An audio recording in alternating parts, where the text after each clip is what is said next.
Bonsoir à tous et bienvenue au Café Numérique. Alors la question que je pose à chaque fois, à bras levés, qui est déjà venu à un Café Numérique? Waouh! Waouh, ça fait du monde. Qui n'est jamais venu du coup à un Café Numérique? Alors j'ai l'impression qu'il y a certaines personnes qui ont levé 2 fois leurs bras, mais bon, ok, ça brouille les stats. C'est pas grave. Je vais quand même vous expliquer de toute façon ce qu'est le Café Numérique. Donc, Café Numérique, c'est parti d'une mission, celle de promouvoir les nouvelles technologies et l'innovation au plus grand nombre. C'est quelque chose qui a démarré à Bruxelles. Ensuite, on l'a importé chez nous à Liège. Aujourd'hui, je pense que on peut le revendiquer. Le chapter, sans doute le plus actif, le plus vibrant, le plus beau. Et physiquement, on a le public sans doute le plus joli aussi, je trouve, personnellement. Donc une mission, celle-là, après, vous l'avez vu déjà dans mon intro, on se situe un petit peu entre le bar et la conférence. C'est-à-dire qu'on n'a pas pu faire le choix entre est-ce qu'on fait ces événements-là pour apprendre quelque chose ou est-ce qu'on fait ces événements-là pour networker. Nous, on considère que aussi bien dans une vie ou dans une vie professionnelle, le networking est super important, autant que les connaissances, parce que finalement, on est dans un monde où voilà, c'est le business de l'humain, on est obligé finalement d'avoir à un certain point un réseau pour pouvoir progresser aussi bien que l'apprentissage. Donc ça, c'est la proposition de valeur. Learn, network, enjoy, c'est vraiment ça, c'est apprendre, networker. Et puis, on est là pour passer un bon moment. Je vais quand même faire un petit coucou au niveau de l'équipe. Mélissa, qui va nous rejoindre, si ce n'est déjà fait, qui va nous rejoindre dans un instant. Mélissa Diantete, qui est experte en marketing et en communication. Samuel Piroton, qui est juste là, qui s'occupe de la deuxième caméra. Vous pourrez retrouver le contenu vidéo sur YouTube, qui est consultant web en communication et en web. Seb Lewy, qui est juste là, vous l'avez tous vu normalement en rentrant. Sébastien qui est expert en durabilité. Florine et Marine de chez Deuze, est-ce qu'elles sont là? Je ne sais pas, elles sont peut-être pas là, elles vont peut-être nous rejoindre plus tard. Ah, pardon, vous êtes là, sorry. Et donc moi-même, voilà, qui suis fondateur de l'agence Marketing Makers. Un grand merci évidemment à nos partenaires Malte, qui est une plateforme qui met en relation les entreprises qui cherchent des freelances et les freelances.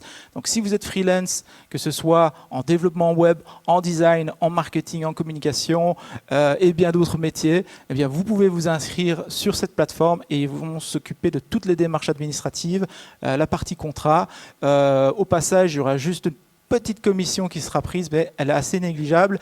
Et en plus de ça, ça vous permet de trouver des opportunités. Et de plus en plus de freelance même passent directement, emmènent leurs clients sur cette plateforme pour s'occuper de tout l'aspect paperasse finalement. Donc voilà. Deuze, qui est notre partenaire également, avec 2 représentantes ce soir. Deuze, qui est votre partenaire pour développer des applications web, des applications mobiles de manière qualitative. Ils sont liégeois et d'ailleurs leur bureau est à quelques centaines de mètres d'ici. Un grand merci évidemment à la Grand Poste qui nous reçoit dans un cadre sympa.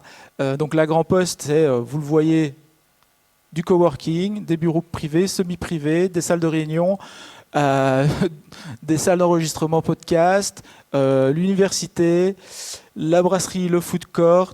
Est-ce qu'il manque quelque chose dans tout ça? Je pense qu'il y a un rooftop. Il y a un rooftop évidemment. Comment oublier le rooftop à partir de vendredi midi? C'est toujours bien de voilà, couper la journée avec un petit rooftop en fin de semaine. Wild Eye. Et je regarde la caméra parce qu'il est juste derrière. C'est lui qui s'occupe de la captation. Et je ne peux que vous recommander d'aller voir nos vidéos sur la chaîne YouTube de Café Numérique pour voir un petit peu ce que ça donne. Et franchement, nous, on est bluffés par la qualité. Et puis, allez voir aussi son portfolio sur son site Wild Eye. Merci beaucoup à tous nos partenaires pour tout ça. Voilà. Il ne me reste plus qu'à vous souhaiter un excellent café numérique et surtout introduire Gabriel et Alexandra. Alors Gabriel, je le connais, alors il ne me connaît pas depuis autant de temps parce que c'est surtout moi qui assistais à ces conférences il y a plus de 10 ans.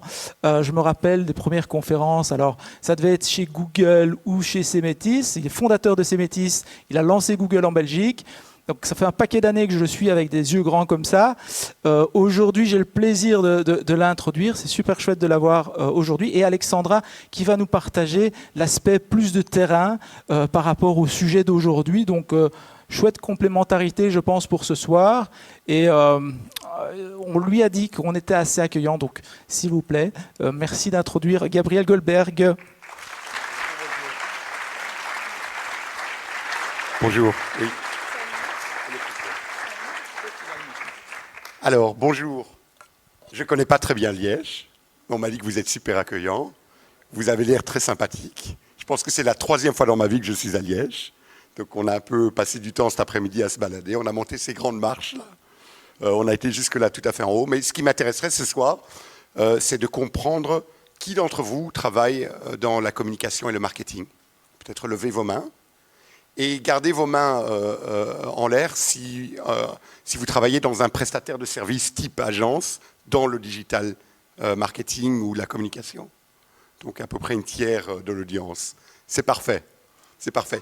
Et qui d'entre vous est venu de loin, donc d'ailleurs que de Liège?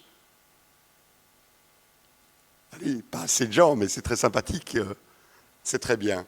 Alors, en fait, ce soir, c'est Jérémy et Sébastien qui m'ont surtout demandé de vous parler d'innovation dans le monde des agences, des prestataires de services, dans le monde de la communication et du marketing. Et par ce faire, ils m'ont surtout demandé de vous raconter d'histoires, d'anecdotes, de vécus personnels, de par, à la limite, la création de mon aventure entrepreneuriale au sein de Semetis, que j'ai démarré de rien et qui est devenu leader en Belgique dans tout ce qui est marketing digital. Donc c'est ce que je vais faire. Je vais également vous parler d'innovation dans tout ce qui est données clients, qui est un défi énorme à relever. Il n'y a peut-être pas moyen d'aller trop dans les détails, mais on va essayer de vous donner des exemples les plus concrets possibles pour pouvoir vous parler surtout d'innovation, d'histoire et d'idées. Et on va également vous parler d'innovation dans une approche verticale au marketing, à travers 3 exemples bien concrets. Et bien sûr, pour finir, on ne peut pas parler d'une présentation sur l'innovation dans le marketing et la communication sans vous parler d'IA génératif. Mais le sujet n'est pas là-dessus. C'est la conclusion qui est surtout sur l'IA et l'IA génératif, parce que j'ai cru comprendre que vous avez une session sur l'IA bien spécifiquement bientôt. Alors, j'ai la chance d'être accompagné par Alexandra, qui est ma copilote pour aujourd'hui. Bonjour. Et qui a une expérience beaucoup plus terrain du sujet d'aujourd'hui. Voilà, donc moi je suis Alexandra Colliaille et aujourd'hui je suis super contente d'être à Liège, même si j'ai craché mes poumons sur les escaliers. Mais sinon, en fait, j'ai un lien très que j'avais envie de partager avec vous par rapport à Liège, parce qu'en fait, il y a ma maman qui vient de Malmedy, que vous connaissez probablement très bien. Et du coup, je suis contente de venir pour autre chose que le carnaval de Malmedy.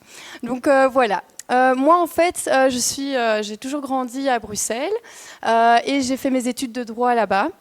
A priori, rien à voir avec le marketing, mais j'ai découvert cette passion pour le digital et l'influence au fil des années. Et j'ai commencé à créer du contenu sur Instagram et maintenant je me lance aussi sur TikTok. Et du coup, je viens partager aujourd'hui mon expérience par rapport à ça avec Gabriel. Merci. Et donc, pour moi je suis Gabriel. Et en fait, mon histoire, à travers des anecdotes, c'est que j'ai eu la chance d'être le premier employé de Google en Belgique. Donc, Google, c'est une super société. Bizarrement, quand on était chez Google, on avait du mal à recruter. Les gens ne voulaient pas venir travailler pour Google parce que les gens qui sortaient des écoles de commerce, très souvent, voulaient travailler dans les grands noms dans ce temps qui étaient, je sais quoi, Bain, McKinsey, BCG, ou les consultants Deloitte, Accenture, voulaient même travailler chez Proximus. Mais Google, allez, à la limite, c'est quoi cette société pas sérieuse d'Internet avec un logo en couleur? Et moi, c'est justement ça ce qui m'a attiré. J'ai eu une carrière avant Google, mais en réalité, on s'en fout complètement. Mais ça m'a permis d'arriver ou de décrocher un job chez Google. Et pour moi, il y a réellement eu un avant et un après Google. Et c'est chez Google que j'ai eu le goût d'entreprendre. J'ai eu la volonté de vouloir lancer une agence prestataire dans le milieu de la communication et du marketing, avec une vision d'avoir un impact, de travailler pour les grands annonceurs et de pouvoir les aider à faire grandir leur business. Donc une vision claire. Je vais vous raconter aussi certaines anecdotes.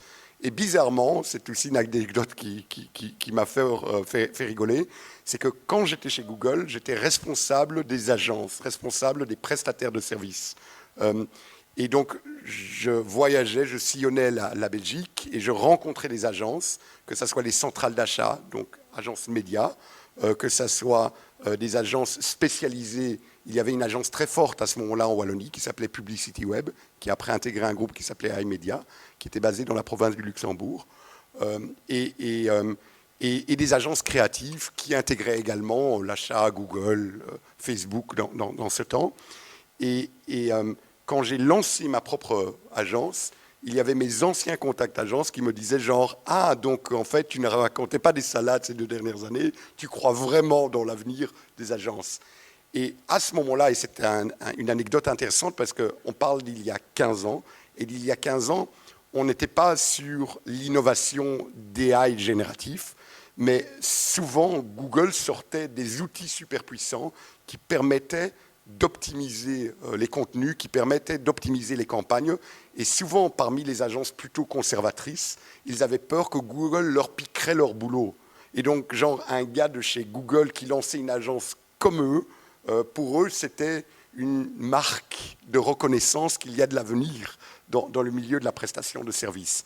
Et donc voilà, en quelques années, en 15 ans, on est passé, donc ici, l'image de notre bureau dans un centre d'affaires à Bruxelles, vers une image qui est plus récente sur l'octroi de pas mal de prix dans le secteur. Et la question, c'est vraiment comment est-ce que tout ça a commencé. Alors, on a démarré en 2009 avec juste mon associé et moi, Nicolas Debré et moi-même. Et en fait, nous avons lancé une société avec une vision très forte qui voulait conquérir le monde des grands annonceurs, avoir un impact dans des services de digital marketing avec une vision de devenir généraliste dans le digital marketing, mais en démarrant sur des services bien spécifiques qui étaient le référencement naturel, le référencement payant et le web analytics, et en petit à petit montant une équipe qui était compétente de livrer sur cette vision auprès des clients et dans laquelle l'innovation était au centre de nos activités. Et comment est-ce que tu es venu au nom Cémétis ? Alors, Cémétis, en fait, Cémétis à la base, pour ceux qui connaissent la mythologie, c'est Métis qui était la déesse de la connaissance, femme de Zeus, mère de la déesse Athéna. Et donc pour nous, Métis, c'était la représentation de l'Internet, l'information, et le défi au monde plus traditionnaliste qui était pour nous représenté comme Zeus. Et donc, et notre métier de base pour les geeks dans la salle, c'était du search engine marketing. Et donc de là, le nom Cémétis. Pour nous aussi, et si je veux donner des conseils pratiques pour ceux qui se lancent, le nom de marque était très important pour aller au-delà des noms des fondateurs qui ne sont qu'au service de la marque et de la vision de la marque. Alors, qui d'entre vous connaît ce monsieur? Allez, il doit y avoir une personne. Si Georges est dans la salle? Personne ne connaît ce gars? Ok, tu connais ce gars? Bon, ce gars, c'est pour les geeks du référencement naturel. Il y a de ça 15 ans, ce gars était l'expert numéro 1 dans le monde dans le référencement naturel. Il s'appelle Matt Cutts. Et pourquoi est-ce qu'il est si connu? C'est parce que dans le temps où Google était extrêmement secret sur ses modifications d'algorithmes, qui à la limite détruisaient ou construisaient des business, eh bien, il y avait un gars qui a démarré au sein de Google à publier des conseils aux entreprises et il s'appelait un peu le SEO guy. Et au début, il a commencé d'une manière totalement anonyme. Heureusement, il n'a pas été renvoyé par Google puisqu'il a dévoilé, soi-disant, des secrets d'État. mais il a petit à petit, il est monté dans la hiérarchie Google et il a pu monter une équipe de ce qu'ils ont appelé le Search Quality. Et il se fait que j'ai réussi à faire venir le gars à Bruxelles pour une conférence et pour parler auprès des experts de la communauté. Désolée, j'ai une question qui me revient. Comment t'as fait pour le... Comment j'ai fait, c'est que je l'ai harcelé d'emails.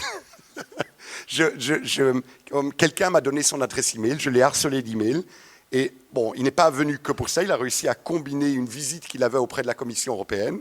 Et il se fait qu'on a pu tuner ou organiser notre conférence la même date. Mais ce qui est complètement dingue, et c'est un message aussi aux entrepreneurs, c'est qu'il faut une dose, bien sûr, de chance, mais il faut aussi une dose de toupet, un peu osé. Ne pas avoir peur de demander, de solliciter et d'être au courant et de regarder au-delà de son industrie ou de son marché de ce qui se passe. Et ce qui est très cool, c'est que dans la salle, dans laquelle il y avait genre une centaine de prospects, il n'arrêtait pas, puisqu'on a quand même échangé pas mal d'emails. Donc voilà, il est très américain, très, très, très, très sympathique. Et donc il recommandait, pour cette question-là, travailler avec ces métis, il me semble très compétent pour répondre à vos questions. Et donc tout de suite, on s'est chopé quelques gros clients. Ça amène une énorme crédibilité et ça contribue à la communauté. Et donc petit à petit, l'importance est de croître et de construire une équipe. Des moments forts et ludiques, c'est également une campagne que nous avons lancée pour pouvoir démontrer également que nous-mêmes, on est créatifs et on peut se faire connaître dans un public plus large. Et donc, on avait un BIC Sémétis qui a voyagé à travers le monde et qui animait nos réseaux sociaux et dans laquelle on envoyait même une lettre à tous nos clients pour pouvoir se faire photographier en vacances. Et ils avaient comme reward de pouvoir avoir leurs photos sur nos réseaux sociaux. Donc, un peu à l'ère avant influenceuse. Qu'est-ce que toi, tu en penses ? Je trouve ça super. Et il y a des choses qui ont découlé de tout ça Alors, il y a eu des résultats ? La vérité, c'est que j'en sais rien, si des choses ont découlé. Mais en fait, ce qui est assez intéressant, c'est qu'à ce moment-là, on était très focalisé sur notre boulot. Là, je ne vous parle pas de boulot. On me demande de vous ramener des anecdotes et des moments forts. Donc oui, je peux vous dire qu'on a travaillé très dur, qu'on créait des propositions, qu'on faisait tout pour que les campagnes digital marketing fonctionnaient, qu'on a recruté des gens. Mais en réalité, les clients souvent nous disaient qu'on était un peu trop sérieux et chiant, quoi. Et donc, c'était une manière pour nous à être un peu plus cool et à devenir plus cool. Et ça s'apprend aussi. Donc, je ne l'ai pas fait, mais on a également une photo avec le Big Sémétis, avec Mark Zuckerberg, postée sur Facebook. Mais c'était un peu une photo volée, parce qu'on l'a aperçu dans un restaurant et on ne lui a pas demandé la permission. En 2014, c'est une année assez intéressante pour nous, parce que jusqu'en 2014, on a travaillé surtout un peu sur notre tour d'ivoire, en reclus, d'une manière complètement isolée du marché. Moi-même, j'ai été très connu, Jérémy, je ne sais pas si tu t'en souviens, à critiquer souvent le milieu très traditionnaliste. Et je le fais encore aujourd'hui. Je ne suis pas nécessairement le bienvenu partout, malheureusement. Et donc, le marché plutôt traditionnaliste organise chaque année un concours qui s'appelle les AMA Awards. Et il se fait que les membres de mon équipe voulaient absolument y participer pour pouvoir avoir une reconnaissance qui était importante pour l'équipe. Et pour pouvoir démontrer de par un cas client que les techniques et les méthodologies utilisées dans ce cas client sont innovantes. Donc l'innovation est au centre de ce qu'on fait et de ce qu'on veut faire. Un élément important, c'est que la vision, c'est que le concours du volume, on est perdant d'avance, on est belge, désolé, liégeois, bruxellois, même combat. On n'est rien par rapport aux Français, par rapport aux Hollandais, par rapport aux Anglais. Et donc nous, on a voulu gagner le combat de la qualité, de la méthodologie, de l'innovation. Et les membres de l'équipe voulaient absolument le démontrer ou participer dans un concours de marché pour démontrer que notre cas client, ici il s'agissait de Scarlett, qui est une unité Proximus, est innovante, en tout cas à ce moment-là, dans ce sens-là, on parle de 2014. Et à notre grande surprise, on a gagné le premier prix, à notre grande surprise. Donc le prix Gold, tu connais ce genre de concours. Et la même année, pour aussi vous montrer la notion et la soif d'innovation, certaines personnes ici se souviennent de Google Glass ? Oui. Très bien. Donc Google Glass, on a... là, c'est via mes relations aux États-Unis. J'aime bien fréquenter des gens cool. Donc, toute personne qui se sent cool, venez me parler. J'ai envie de vous rencontrer ce soir. Et de par mes relations, j'ai réussi à mettre la main sur un Google Glass, qu'on a payé, bien sûr. Mais l'anecdote sympa, c'est que le responsable Google Belgique m'a appelé, il m'a dit « Comment est-ce que tu as fait pour avoir ce Google Glass ?» Ça fait déjà des semaines que je demande en interne et personne ne me le donne. Donc j'en ai obtenu un, grande fierté, avant Google, Belgique. Et donc ça nous a servi énormément à pouvoir prêcher nos clients, et d'ailleurs même les PDG de nos clients, dans la démonstration de la technologie et également à contribuer à notre connaissance du métier, mais également le fait d'être plus proche de nos clients, être plus cool. Et aujourd'hui, on sait que Google Glass, c'était ça a fait un buzz de malade à l'époque. Et moi, j'aimerais bien savoir ton conseil pour justement surfer sur des vagues, des trends. Comment est-ce qu'on peut faire ça aujourd'hui ? Alors, c'est un bon point, parce que Google Glass, on ne l'utilise plus aujourd'hui. C'était un échec. Okay, mais moi, je ne le vois pas comme un échec. Pour nous, ce qui était intéressant, c'était de comprendre cette technologie pour comprendre mieux notre métier et nos priorités. Et donc, en fait, c'est d'avoir un esprit ou de garder un esprit ouvert dans la sortie des technologies. Ça veut dire que déjà, garder un esprit et critique et ouvert, c'est très compliqué. Mais c'est un équilibre qu'il faut avoir et tuner à tout moment. Puisque ce n'est pas de considérer ici dans l'exemple Google Glass comme le succès ou l'avenir ou l'avenir du mobile en disant qu'il faut absolument développer dessus pour les développeurs dans la salle, mais c'est de comprendre sa technologie. Et de toute façon, ça fait partie de l'innovation. Il y a une série d'échecs qui permettent de construire sur les technologies anciennes. Et donc, c'est un conseil que je vous donne, c'est de systématiquement s'intéresser, avoir un esprit critique, mais au-delà de juste d'avoir un esprit binaire, oui ou non, j'y crois ou j'y crois pas, c'est de comprendre sa technologie.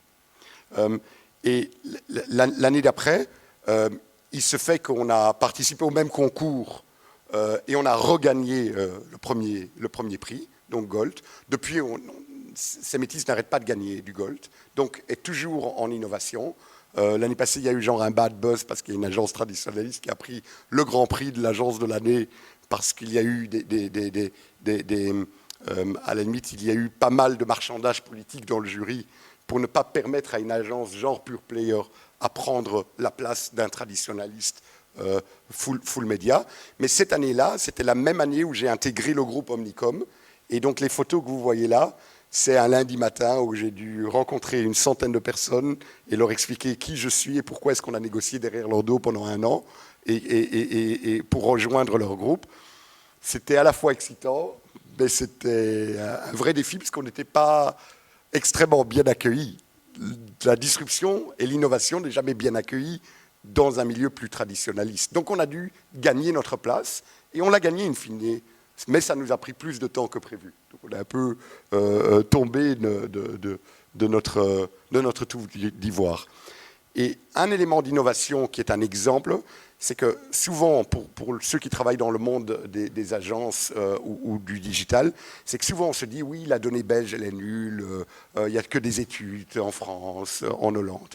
Moi, je veux savoir quelle est la donnée belge, quel est le comportemental belge, sur quel mobile, quelles sont les marques de mobile que les Belges ils surfent, quel est leur, à la limite, comportement sur système de navigation un tel ou un tel. Est-ce qu'ils utilisent plutôt Safari ou plutôt Chrome ou Internet Explorer?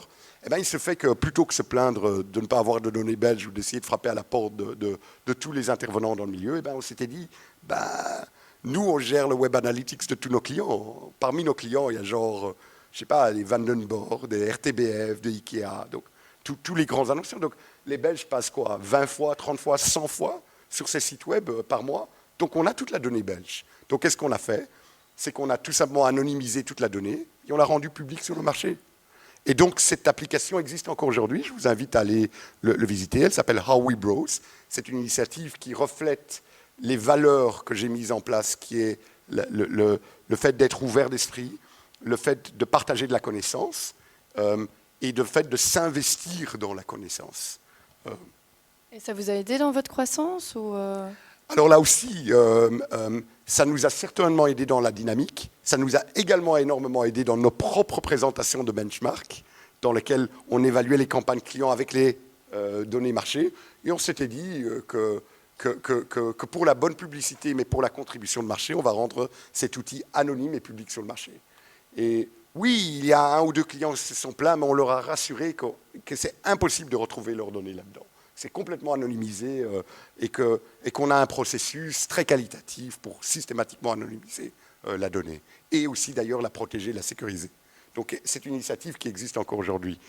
Alors souvent, dans le cadre de nos activités, c'est qu'on amenait genre tous les mois, tous les 2 mois, des speakers externes de marché qui racontaient, on appelait ça du lunch and learn, des pizzas étaient servies. Donc oui, le staff bénéficiait des free lunch, mais c'est surtout de mettre la connaissance, le partage de connaissances et l'innovation au centre de l'activité. Et il se fait bizarrement, donc oui, on avait des acteurs d'innovation comme des designers. Il y a mon ami Jérémy Levent qui est venu parler, ça a eu beaucoup de succès parce qu'il a eu un calendrier en ligne qu'il a réussi à vendre à Microsoft. Il y a des membres de la communauté plus tech qui est arrivé, donc des développeurs d'app, des développeurs d'intelligence artificielle. Mais bizarrement, ce sont des activités hors métier, type évolution de carrière, des anciens alumni, des alumni de Cemetis qui racontaient sur leur évolution de carrière, ou ici, en l'occurrence, un monsieur qui gère un organisme d'autistes qu'il place dans le milieu du travail comme des contrôleurs de qualité. Ces sujets-là sont des sujets qui ont le plus à l'équipe. Et j'en profite pour dire que le sujet de l'inclusion et de la diversité était un sujet qui, pour nous, était très important et qu'on œuvrait dans ce sens-là, malgré le fait qu'on était tous un peu des clones les uns des autres au niveau plus analytique. Et donc, c'était de pouvoir également conscientiser sur l'importance de l'inclusion et de la diversité.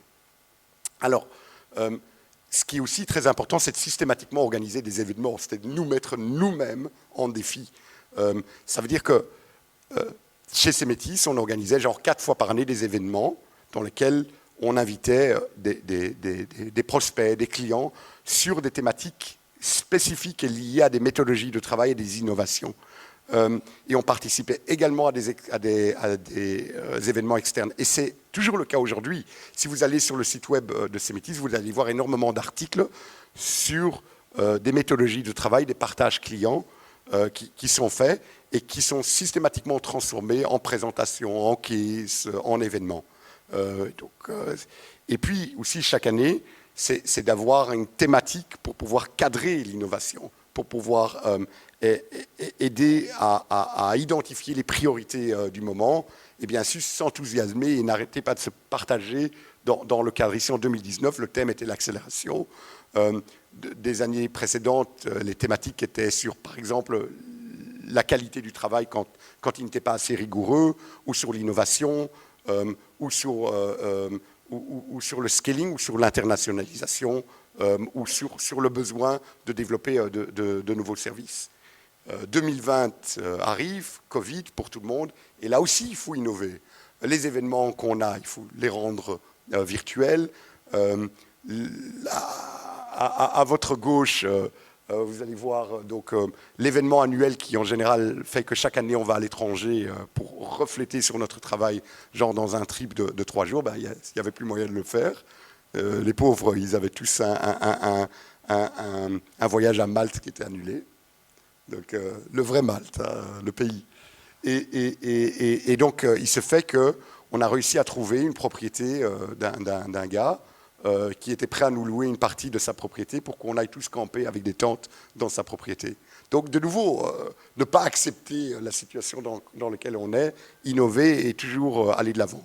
2021, un moment important, puisque c'est le moment de la passation la passation de management, dans laquelle deux filles brillantes ont repris les rênes de l'agence, et dans lequel on peut se retirer, nous, quasi complètement, et de ne jouer qu'un rôle de coach et d'accompagnateur et membre du conseil d'administration. Donc pour nous, c'était génial. Aussi l'année où ils ont décidé de faire un rebranding, de faire évoluer les valeurs et de rendre quelque part la Chine plus corporée, des bureaux plus beaux, des campagnes qui sont plus en ligne avec le monde qui est plus corporate. Un leadership féminin qui aussi fait partie de la contribution de l'inclusion et de la diversité. Et ce n'est pas voulu, c'est juste un hasard. Mais c'est une contribution à une méritocratie qui fait toujours partie des valeurs sémétis. Et est-ce que ça a eu un impact sur Sémétis, du coup, avoir 2 femmes Alors oui, je pense que oui. Et je pense qu'elle gère mieux l'agence que moi, parce que je pense sincèrement qu'il y a une différenciation entre un fondateur et des managers. Elles sont des managers qui ont la méritocratie de diriger l'agence et l'équipe aujourd'hui. Et donc, l'agence qui est devenue pour corporate. Et pour finir, il y a eu la belle surprise de gagner le concours mondial de l'agence la plus efficiente au niveau digital dans le monde par une institution qui s'appelle WARC, qui est genre le niveau les Lions de Cannes. Donc, ouais, c'est assez cool. Je ne m'attendais pas du tout à ça. En toute franchise, mais ça reflète le discours de la volonté de la qualité du travail, de la méthodologie, et c'est surtout aussi parce qu'il y a moyen de le faire. Vous pouvez y arriver. Si moi j'ai pu y arriver, vous pourrez y arriver. Donc ça c'est pour la partie sémétis. Alors, on va parler d'innovation. Oui, le Customer Data. Alors moi j'ai une petite anecdote à raconter ici. En fait moi quand j'ai commencé, je vous avoue que j'ai été suivie donc, sur Instagram par la majorité d'hommes. Et c'était pour moi un gros challenge parce qu'en fait je ratais beaucoup de collaborations avec des grosses marques. Donc pendant 1 an en fait j'ai fait une mission de vraiment tourner mon audience vers une majorité de femmes. Aujourd'hui bon, on est à 30% d'hommes qui me suivent et avant c'était... je pense 65, un truc comme ça. Donc voilà, et c'est pour ça que la Customer Data, pour moi, c'est ultra important, même si je suis pas du tout basée chiffres à la base. Il y a beaucoup d'outils qui existent aujourd'hui qui font en sorte que c'est facile d'avoir un accès à ces datas, à voir qui est en face de nous et de l'autre côté de l'écran. Et du coup, pour moi, ça a révolutionné mon business parce qu'aujourd'hui, grâce à toutes les datas que j'ai pu collectionner, j'ai pu monétiser énormément mon compte Instagram. Et voilà. Donc ça, c'est mon expérience par rapport à la Customer Data. Donc en fait, la Customer Data, le point de départ, c'est pourquoi est-ce que c'est tellement important. En fait, c'est tellement important, c'est un élément totalement visible dans l'innovation, parce qu'on s'attend tous à avoir une expérience complètement fantastique et extraordinaire quand on est client. Mais est-ce que certains d'entre vous n'étaient pas genre 20 minutes au téléphone avec Proximus, où il vous passe un autre agent, où vous devez tout réexpliquer, et puis il vous passe un 3e agent dans lequel vous devez tout réexpliquer encore? C'est terrible. Mais parce qu'on s'attend dans le monde de ChatGPT à ce que l'expérience soit unifiée, top. Est-ce que ça vous est jamais arrivé que vous avez ramené, par exemple, un article que vous avez acheté en ligne, en magasin, et puis on ne vous reconnaît pas, et qui est-ce que vous êtes, et donc la donnée n'est pas unifiée. Donc on s'attend à ce que notre expérience client soit seamless, soit extraordinaire.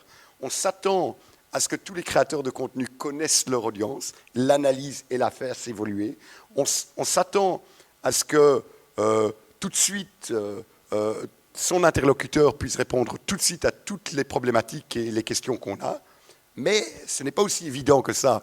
Les geeks vont vous parler que de problèmes. Et ils ont raison. Ils ont raison. La collecte et le stockage est un réel défi. La qualité des données est un réel défi. Tous les geeks vont vous dire qu'ils passent des journées entières à qualifier des données, à unifier des données. Et ils n'ont pas tort. Alors, l'intelligence artificielle, ou ils appellent ça maintenant machine learning, qui est en fait...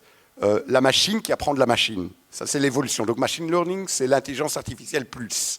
Ils vont vous dire, oui, elle peut tout faire. Mais non, parce que le machine learning va vous dire, ah non, je pige rien à vos données, ou je vais vous donner des résultats de merde en termes d'output parce que l'input n'est pas bon. Donc, c'est un réel défi. La protection de la vie privée. Donc, on est dans des marchés relativement restrictifs en termes d'utilisation de données. En gros, on n'est pas en Chine.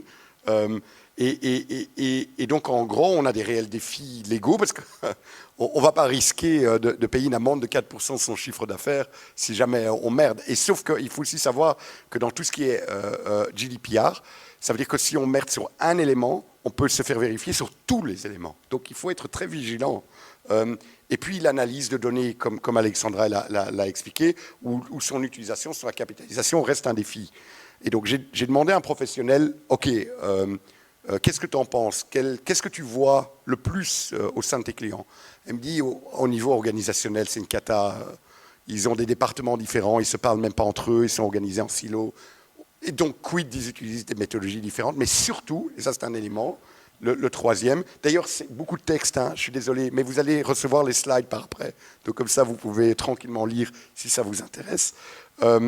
Et donc surtout, en fait, pour ceux qui sont représentants du marketing, data, IT dans votre société, vous faites se solliciter quoi, toutes les semaines, 2, 3, 4, 5 fois par semaine, par des vendeurs qui veulent vous vendre des solutions juste extraordinaires et qui vont révolutionner votre business et vous ne devez rien faire, vous devez juste plugger vos data. Et ce n'est pas aussi simple que ça. Donc, je vous dis, c'est tous des vendeurs margoulins, donc ne vous fiez pas à ça. Et donc, en gros, il y a beaucoup de bruit sur le marché et donc, vous avez l'obligation de vous focaliser. C'est pas évident. C'est pas évident. Et donc, on revient, on en a discuté avec Alexandra, on en revient. Et donc, c'est un slide, par exemple, Jérémy, qui est dans la salle, est un grand expert là-dedans. Et lui-même, il se dit, bon, j'ai une infinité de données, je traite avec mes clients, ben, qu'est-ce que je fais? Par où est-ce que je commence? Quels sont les éléments dans lesquels je peux innover? Et ce n'est pas évident. Okay. Alors, en fait, en gros, je vais vous donner quelques exemples. Okay. Eh ben, ce sont des exemples de Jérémy. Donc, Jérémy, à toi, après, à ce moment-là, de vendre tes solutions. C'est impressionnant, ses compétences, ses capacités. Et en fait, donc, Jérémy, il a déjà généré des emails hyper personnalisés en combinant plusieurs technologies ensemble qui vont non seulement rédiger les emails automatiquement, les envoyer automatiquement, mais qui vont également suivre un fil et une correspondance et vont prendre la place de l'humain dans la conversation pour convaincre le réel humain de l'autre côté de mener à bout son action ou de le fidéliser ou de le faire venir à un événement. J'ai cru comprendre qu'il y a à peu près 10 à 20% d'entre vous qui ont été charmés par ces emails pour venir participer à cet événement. Donc, de nouveau, il y a moyen de le pousser beaucoup plus loin, mais c'est une super innovation qu'il a mis en place. Un autre exemple, c'est qu'il a par exemple permis pour un client de répondre automatiquement à des commentaires sur les réseaux sociaux, My Business, positifs et négatifs, et systématiquement évoluer avec des bons prompts, ou permettre une post-production de vidéos qui est automatisé ou meilleur, ou idem pour la génération de posts. Tout à fait. Oui, mais donc, en fait, un élément qu'on discutait avec Alexandra avant ça, c'était de se dire, bah, par où est-ce que je commence? Innovation. Et donc, en fait, on se disait que c'est vraiment compliqué de répondre à cette question. Et en fait, il y a deux éléments. Ici, ça c'est une innovation, un peu un slide pour geek avec tous les paramètres, etc. Jérémy, allez chez lui, c'est vraiment top. Mais en fait, il y a deux éléments qui sont importants pour vous. Le premier élément, c'est de se dire quel est mon projet de fond? Quel est le projet sur 2 ans dans ma construction d'une architecture qui est capable de capter au mieux et dans toute la légalité possible la donnée de mes clients, quelle que soit ma situation. Est-ce que vous êtes un commerçant omnicanal? Est-ce que vous êtes un e-commerce? Est-ce que vous faites du lead? Est-ce que vous êtes une plateforme d'influenceurs, de créateurs de contenu? Quelle que soit votre situation. Donc, construire sur 2 ans, si vous êtes une grosse boîte sur 3 ans, si vous êtes une petite boîte sur 1 an, mais donner le temps, la temporalité est importante. Construire une architecture capable d'améliorer, à la limite, la capture de la donnée client. Et deuxièmement, innover. Et innover, ce sont des initiatives un peu folles. Mais c'est la dynamique qui compte. Et donc, une innovation peut fonctionner pas, une autre innovation, puis une autre innovation, puis une autre innovation. Et ça doit se construire dans un certain cadre. L'innovation, c'est pas juste je me réveille le matin et je décide de faire quelque chose. Non, je dois avoir un processus cadré pour pouvoir le faire. Alors mes copains, par exemple, de Human 37, c'est une agence à Bruxelles qui se spécialise dans la donnée client. Ce sont 4 alumni de Cemetis, donc je suis aussi très fier que Cemetis est devenu un créateur d'entrepreneurs pour lancer des belles agences ou des belles initiatives entrepreneuriales qu'on a encouragées depuis le premier jour, qui font partie de la grande famille et qu'on continue à encourager et dans lesquelles parfois même on prend des parts en termes d'actionnaires dans ces initiatives. Donc on est très content de toujours être relevant auprès d'eux. Et eux, ils se sont spécialisés dans la donnée client. Ce sont en fait des constructeurs d'architectes. Et donc, ils vont unifier la donnée auprès de leurs clients. Ils doivent être une bonne quinzaine de personnel aujourd'hui. Ils existent depuis à peine 3 ans. Et c'est en soi une innovation intéressante parce que c'est lancer un positionnement qui est important et qui est demandé et nécessaire sur le marché pour pouvoir pas seulement traduire toutes ces initiatives qui se passent, mais pour construire des architectures qui permettent à ce moment-là d'améliorer la relation entre la marque et son client final. Et donc, ils vont travailler avec ce type de technologie. Tu connais un peu certaines technologies ici ? Oui, quelques-uns, mais il y en a beaucoup. Donc, moi, ma question, c'est où est-ce qu'on commence ? Oui, alors, vous voyez pas mal de logos ici, et ce qu'on a surtout voulu vous apporter, c'est un élément concret. Alors Alexandra me disait là tout à l'heure qu'elle connaissait Amplitude ou qu'elle connaît Hotjar, et en fait, je peux vous parler de chacune de ces technologies d'une manière très fonctionnelle, mais on revient à vers où est-ce qu'on commence. Et c'est dans ce sens-là où je vous invite à vous y intéresser d'une part, ou d'engager des prestataires de services pour avoir la discussion et quid potentiellement de la relation avec eux pour pouvoir construire, tout ça est public sur leur site web, by the way, hein, mais vous recevrez les slides, pour construire un dialogue avec des experts pour permettre de dessiner un projet, de permettre également de répondre et donner les moyens de vos ambitions. C'est un élément important. Et ce n'est pas du chinois. C'est possible. Deuxième innovation dont je veux vous parler, c'est l'approche verticale au marketing. Et en fait, on en a discuté avant, on en a discuté avec d'autres personnes, et c'est de se dire, bon, en quoi c'est innovant ? L'approche verticale, elle a toujours eu lieu. On sait tous que des secteurs comme par exemple la politique, clairement est traité par des agents spécialisés. On sait tous que le retail, c'est quelque chose d'hyper concret, qui souvent est géré par des agences qui ont cette connaissance. Mais l'innovation ici, c'est de pouvoir adapter le monde d'aujourd'hui aux verticales qui en ont besoin. Ça, c'est l'innovation. Et voilà 3 exemples concrets. 1, c'est la mode. 2, c'est l'élément tech de la pharmaceutique, de tout ce qui est médical. Et 3, c'est l'immobilier. Okay. Alors commençons par le premier. C'est de Dot Society. Donc ce sont 2 fondatrices, de nouveau à leadership féminin. Elles sont extraordinaires. Moi, je les connais depuis les débuts. Une d'entre elles est une ancienne Cemetis. Donc là, de nouveau, une fierté de pouvoir avoir accompagné de l'entrepreneuriat. Et aujourd'hui, elles ont à peine 4 ans. Elles ont l'année passée dépassé le 1 million en chiffre d'affaires en marge brute. Elles vont probablement faire une croissance d'une 40% cette année. Elles sont sur leur lancée. Elles doivent être une équipe de 15 personnes. Et en fait, quand elles ont démarré de Dot Society, elles étaient genre, OK, notre idée, notre vision, c'est de construire une agence comme Cemetis, mais spécialisée dans la mode, beauty et lifestyle. Et donc, on leur a dit, c'est génial. Et à part ça, dans mes années Cemetis, j'avais du mal. J'avais des clients mode et lifestyle, mais j'avais du mal à discuter avec eux, puisque, voilà, vous voyez, je ne suis pas très mode. Elle l'est, moi, je ne le suis pas.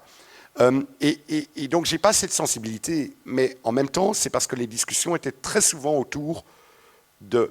Eux, ils demandaient systématiquement du feedback sur leur stratégie de contenu, sur comment est-ce que vous trouvez nos nouvelles collections, quels sont les tons, qu'est-ce qu'il faut mettre en avant. Franchement, j'en savais rien. Et mes questions du style, la data va vous répondre, parce qu'on va faire... Donc, c'est vrai, c'était notre approche, notre méthodologie, mais ça ne leur plaisait pas comme réponse. Donc, il faut aussi avoir une affinité. Et donc, on leur a dit, aux filles, on leur a dit, notre intuition, c'est que si vous voulez innover dans ce secteur, vous devez également innover dans vos services que vous apportez aux clients. Notre intuition, c'est que les services qu'offre Cemetis à ses clients, ce n'est pas suffisant. Vous devez également avoir des services du type créa, du type studio, du style création de marques, création de bannières, matériel, que ce soit site web, influenceur, que ce soit du marketing automation, et pour pouvoir surtout répondre aux besoins business de ces marques, mais également construire le trait d'union avec ton monde. Yes. Qu'est-ce que tu en penses ? Moi, je trouve qu'en soi, elles mettent un lien entre les chiffres et la créativité. Et je pense que c'est deux choses complètement différentes. Et je le vois aussi avec les marques avec qui je collabore. Et dans le monde de la mode, c'est des gens très créatifs qui n'ont pas toujours la notion des chiffres. Et je pense que là-dedans, elles sont vraiment très, très, très uniques dans leur approche. Alors, c'est absolument ça, parce qu'on le voit, les clients, surtout les grandes marques, ils ne sont pas très business et ils ne sont pas très chiffres. Et donc, elles débarquent avec des fichiers Excel dans lesquels elles prédisent à la limite les ventes sur les 2 premières années. Et genre, j'ai déjà vu dans une réunion, tu as genre le chef créateur qui dit « Et tu es sûr qu'on va aller dans ce sens-là ?» Alors, elle dit « Basé sur les données des 2 dernières années, oui, selon nos calculs, c'est ce dont on doit. » Et donc, ils ont jamais eu cet après business. Et donc, construire le trait d'union entre les deux est l'innovation en soi. Et c'est cette innovation que nous présentons. Bon, aujourd'hui, ils ont une 50aine de marques. Ce qui est aussi très intéressant, c'est que parce qu'elles ont une perspective performance, c'est pour ça qu'elles vont, à partir de la Belgique, cibler des marchés en dehors de la Belgique, bien sûr, ensemble avec leurs clients. Aujourd'hui, elles ciblent plus de 20 marchés. Elles ont déjà fait plusieurs lancements aux États-Unis. Ils n'ont jamais été aux États-Unis. Hein. Donc, elles font des lancements des États-Unis à partir d'ici. C'est la beauté, bien sûr, du web. Et donc, elles ciblent aujourd'hui 20 marchés. Il serait question probablement d'ouvrir des bureaux à l'étranger, mais donc on va voir, on va faire les choses dans leur temps. Mais 85% de leurs clients aujourd'hui ont un e-commerce. Ce n'est pas obligatoire, mais c'est aussi la tendance d'aujourd'hui. Ça veut dire que les marques deviennent beaucoup plus direct-to-consumer, ou en tout cas permettent d'avoir une multicanalité, mais avoir un contrôle sur ces ventes directes aux utilisateurs et quid de l'utilisation des marketplaces. Alors, un deuxième exemple, c'est Uhuo. Je prononce toujours mal ce nom d'agence. Bon, le texte, je l'épargne, mais c'est une agence spécialisée dans tout ce qui est medtech. Alors, je ne suis pas spécialiste ici, mais c'est l'élément technologie de la pharmaceutique. Donc, par exemple, dans tout ce qui est appareil, dans tout ce qui est nouveaux produits, molécules, etc. Et en fait, l'innovation ici, c'est qu'ils adressent un marché qui n'était pas du tout adressé dans le passé. Donc, c'était un marché qui était adressé par des généralistes, comme Uptrust, qui fait partie du groupe House of Marketing, ou par des spécialistes de verticaux, mais avec un sens beaucoup plus large du marketing. Et donc, qu'est-ce qu'ils ont fait ? C'est qu'ils ont été recrutés. Donc moi, je les connais puisque je sais que ce sont des chiffres sérieux. Ils existent depuis 3-4 ans. Ils ont déjà dépassé aussi le million en chiffre d'affaires. Ils ont une équipe d'une 15aine de personnes. Ce sont des agences qui ont des tailles plus ou moins similaires. Mes 3 exemples. Parce que je ne voulais pas venir avec des agences inaccessibles comme exemple. Je voulais vous donner des exemples accessibles qui vous inspirent et qui vous permettent à ce moment-là aussi de chercher, de réfléchir en termes de verticalité. Eux, ils vont carrément recruter genre des doctorants en medtech ou en pharmaceutique. Et ce sont des doctorants qui ne veulent pas faire de la recherche en laboratoire, mais qui veulent communiquer. Et donc, ils vont mettre cette communication, ce désir de communication, au service des marques, en se positionnant dans une équipe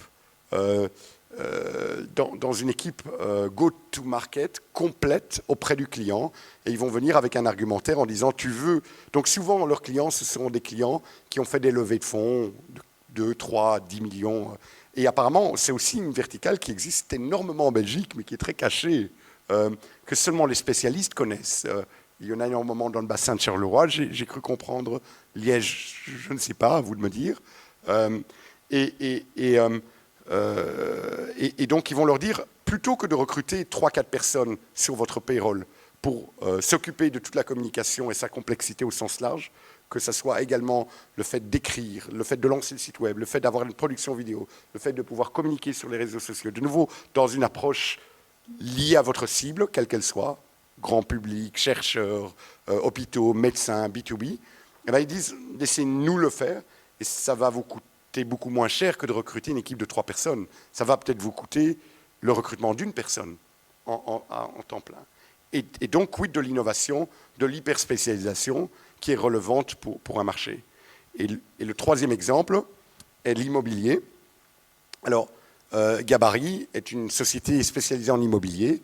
Et donc, l'immobilier, c'est très large. C'est quoi? C'est du résidentiel, c'est du commercial, c'est du co-living, c'est du mix. C'est très large.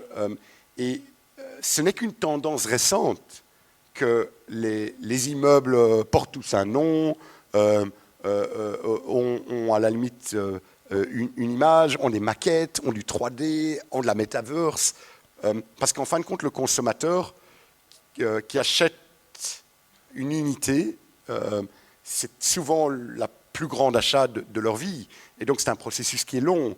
Et donc, on parle aussi également d'un marketing automation, donc d'un lead management, CRM.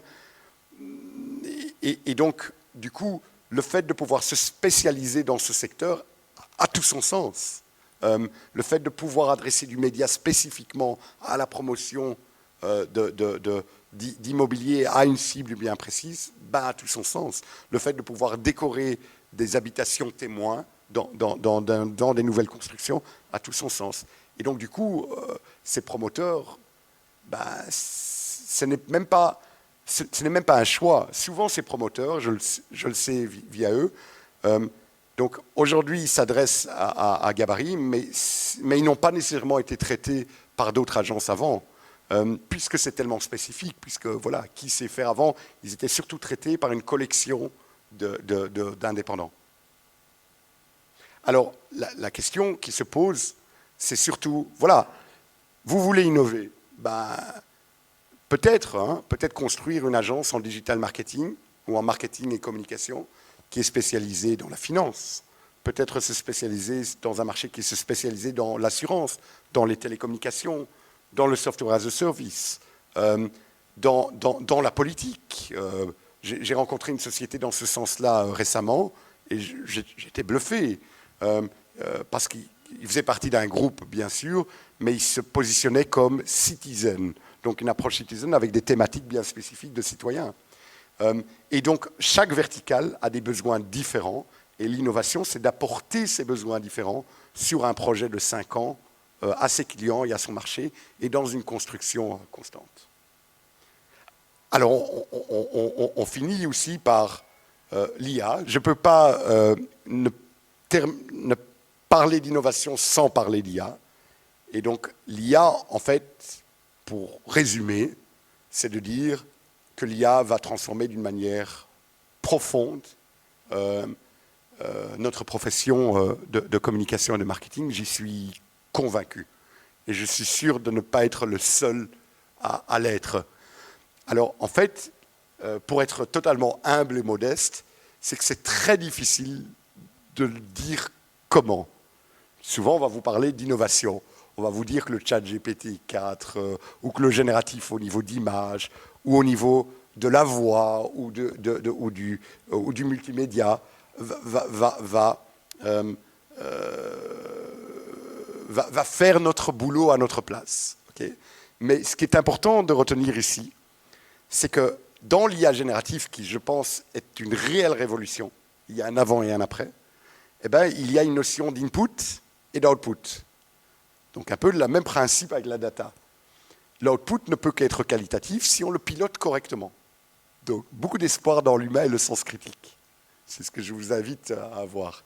Ce que je veux aussi vous dire, il aide certainement dans le monde de la communication et du marketing à être plus productif et à produire des contenus de meilleure qualité.